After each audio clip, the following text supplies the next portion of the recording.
Hi, this is John again, and today I'm going to give you some tips on how to do a quick do-it-yourself project. Take a look at this neat little shelf. Jimmy, one of our carpenters, was working on some actually bookshelves, really nice looking bookshelves, and we had some extra plywood left over, and so I said, hey Jim, how can we store some of these jugs that I use for our water? We're in well water, so we end up buying water. It gets delivered to the house, and then we put it into a cooler. We just don't really like to drink the well water. Anyway, with all that said, what he did, he had some extra pieces of 3/4 inch plywood. So all of the walls here, 3/4 inch plywood here.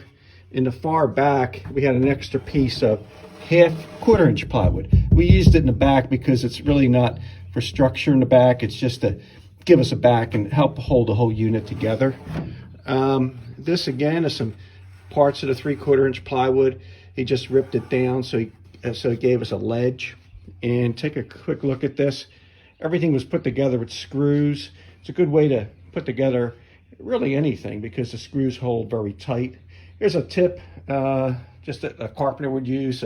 Notice how there's a pencil line there.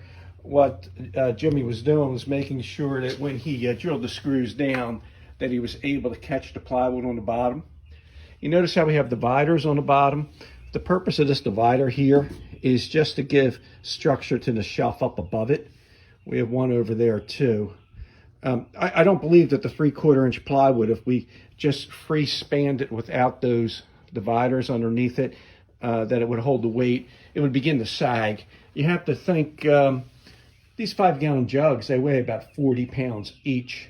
So you can see I didn't use the dividers on the next shelf up. The reason is, on the top shelf, we use that for empties. So there's really no weight on the top shelf, no reason to make the dividers. And the other thing is we were using scrap plywood, so we had to make it work with what we had. So anyway, here's a quick look at a shelf that can be used for your bottled water if you happen to store bottled water and buy it like we do. Hope that tip helps. If you have any questions, just shoot over a reply or a comment. Thanks.